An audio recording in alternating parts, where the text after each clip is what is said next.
Hi, and welcome in to another Civ 6 review video on the Madish Moose YouTube channel. Today, I want to talk about the Inca civilization in Civ 6.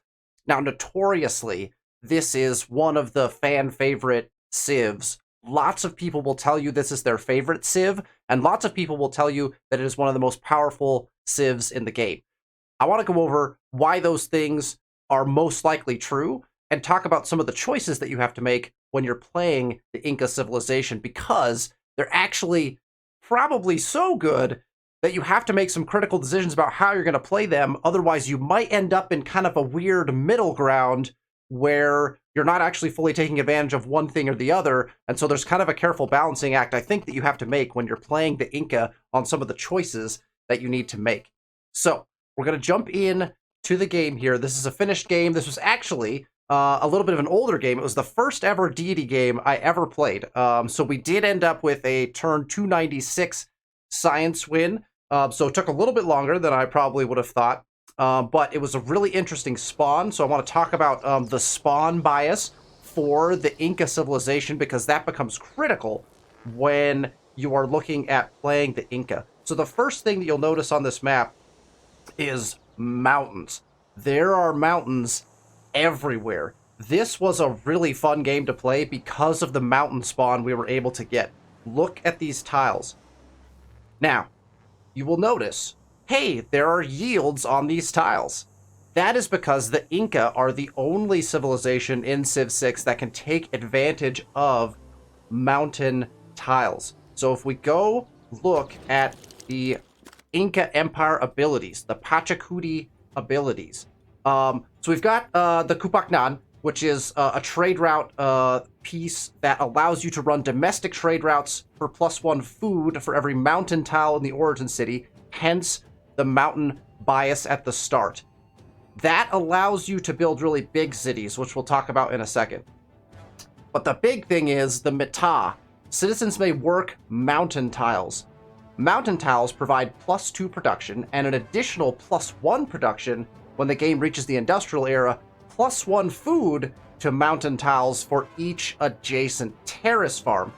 Now you can't see all the terrace farm, but I'm going to go down to the bottom and read the terrace farm as well.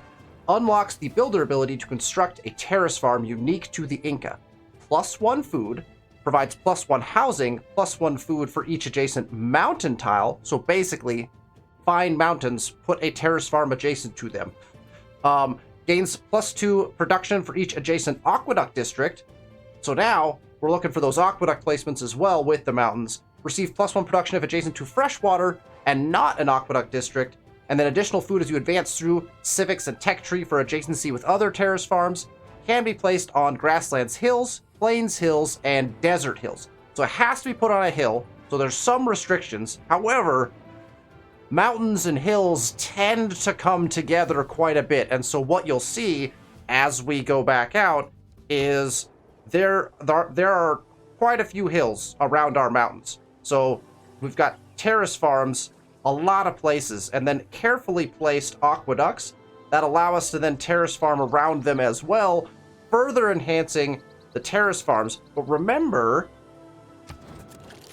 on Mita, +1 food to mountain tiles for every adjacent terrace farm. So not only are we getting the food and production bonuses and housing bonuses of the terrace farm itself, this is a +7 food terrace farm right here. We have a +6 with 3 production here because we've got adjacency to the aqueduct, and it's only adjacent to the 1 mountain tile. But we're also getting that food bonus now on the mountain tile itself.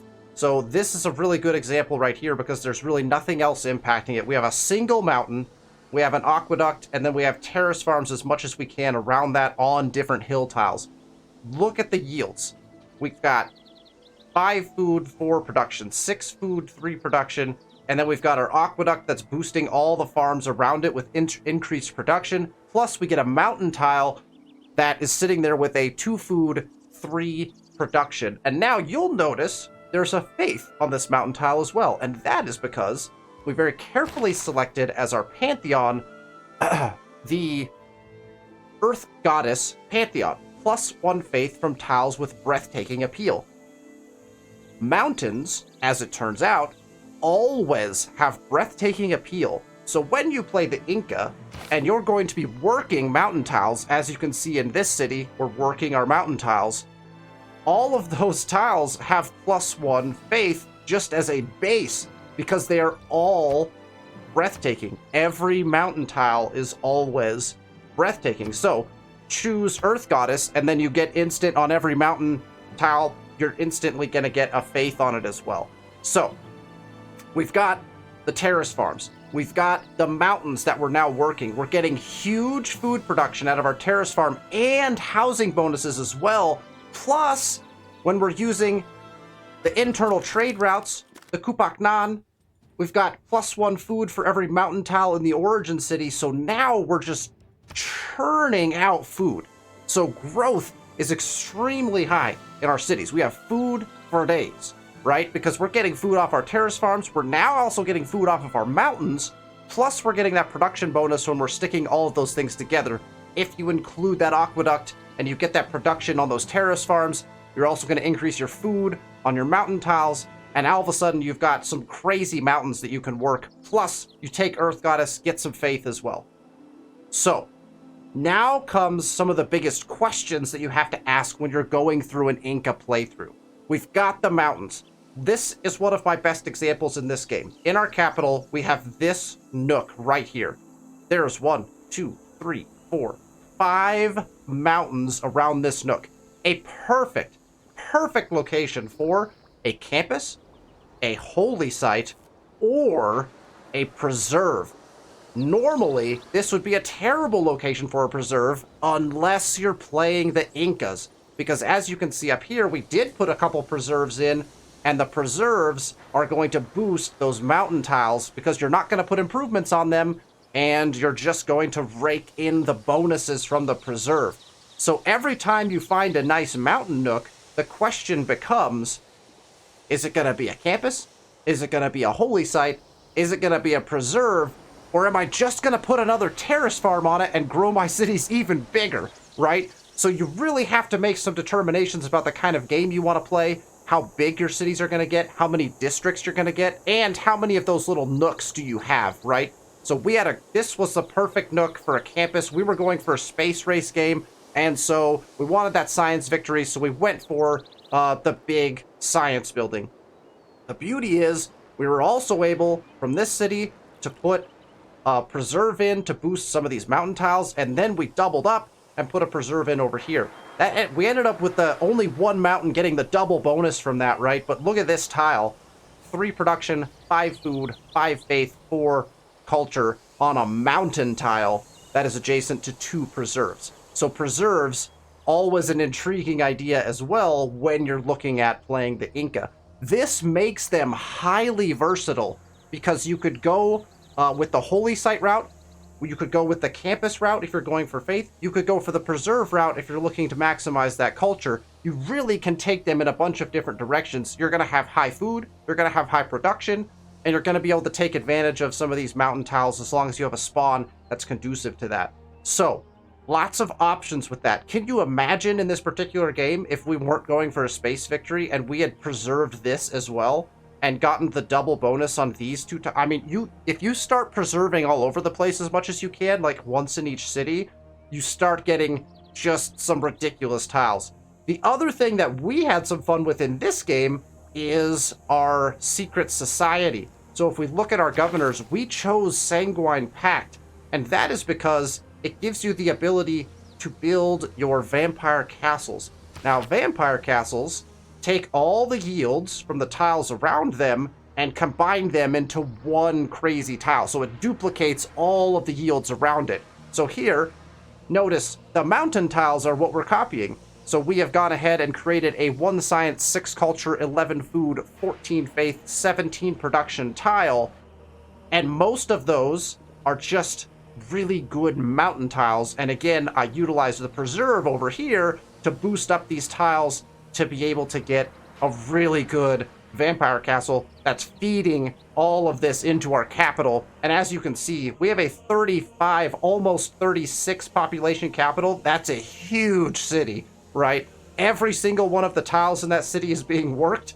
And we've got specialists in our as well, right? Because 35 is just a huge amount of stuff. The other thing that we did in this game with the vampire castles is, in this city, we actually were able to create 2 corporations directly next to each other. And so we have a corporation and a corporation, 2 corps in one city. And then we've got some mountain tiles we're taking advantage of. We don't even have this boosted right now because it got destroyed by the volcano. But you can see this vamp castle, which is adjacent to 2 corporations, which is a crazy cool strategy. 6 gold, 2 science, 32 production, 3 faith, and 24 food. And all of that gets pumped back into your capital, which is exactly why we see 35 people in our capital, and it's just enormous, right? So, growth, huge. Take advantage of mountain tiles, big. And you have options between your campuses, your holy sites, and your preserves. So you have to start to choose what you're going to do.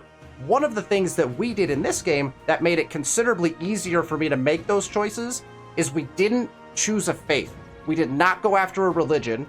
We just let other people spread their religion to us, so we didn't have to worry about that. So I didn't put holy sites down almost anywhere. You see one up here that honestly may be the only holy site I built in the game just to generate a little bit of extra faith. But honestly, when we took the Earth Goddess Pantheon, we ended up generating almost enough faith in and of itself, along with our preserves, that we didn't really need holy sites at all to generate a faith income. And again, we didn't need much of one as well, just because of the type of game that we were playing for. But you could flip that on its head, switch all your campuses out for holy sites, and all of a sudden you are cranking faith, and you could run a really good religion game as well with the Inca. So, other things that you can do with the Inca, things to think about, right? We also have the Kupaknan ability that the builders unlock, which is the ability to, early in the game, make mountain passes and benefit from trade routes going through those mountain passes. In this game, we were able to make, I actually only made just one of these, I think, in the entire game, but you could see this mountain pass that runs the whole length all the way up to here. There is only 1, 2,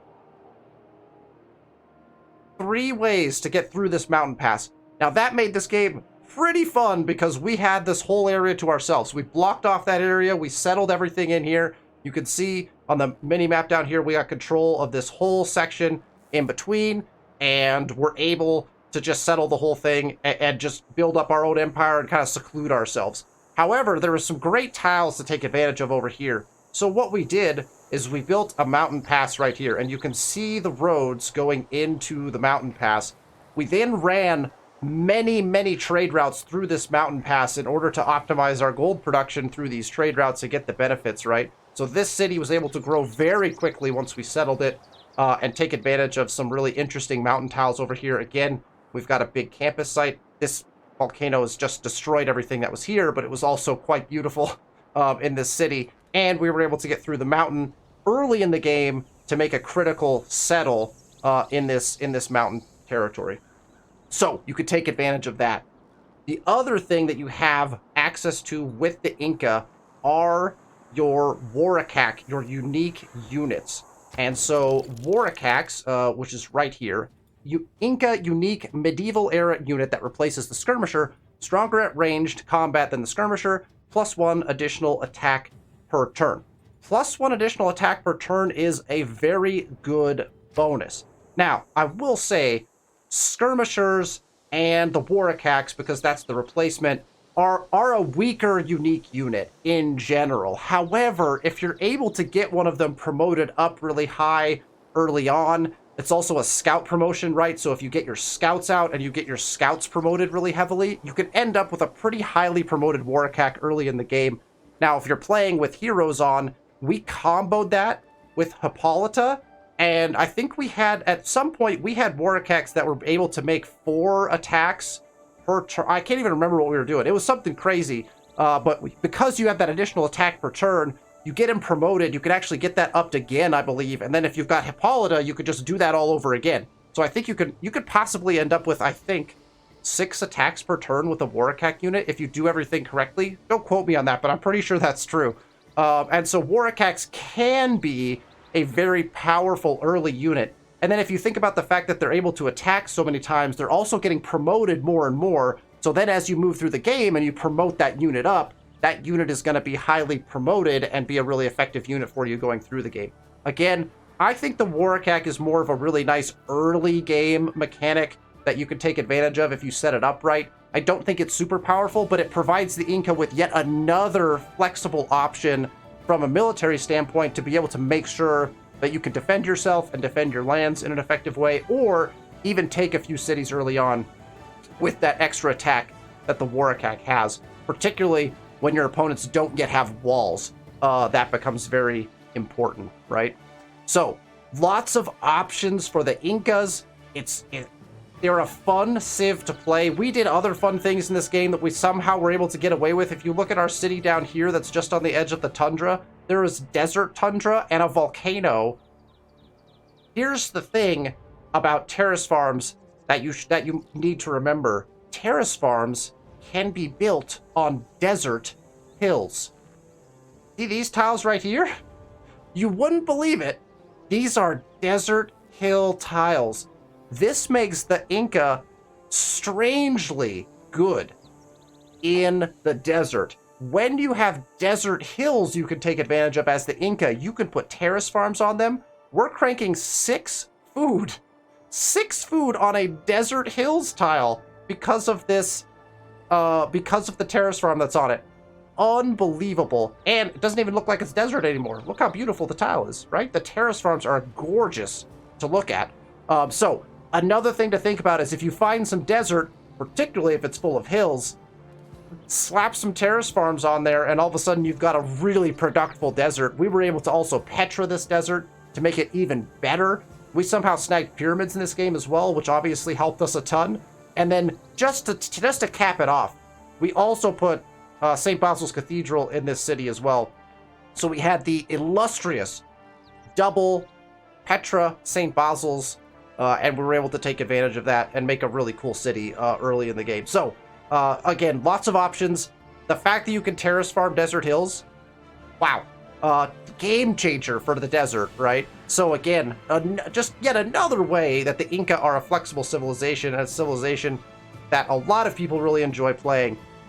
My encouragement to you is try a game out as the Inca, but make sure that you pick that right balance, right? Are you going to go with a bunch of preserves? Are you going that more culture route? Are you going to go with the campuses and take advantage of the campuses and the production that you can generate out of those mountains for a space race? Are you going to go more of a faith route? Are you going to put the holy sites in those coveted, little spots here in the mountains and generate a ton of faith?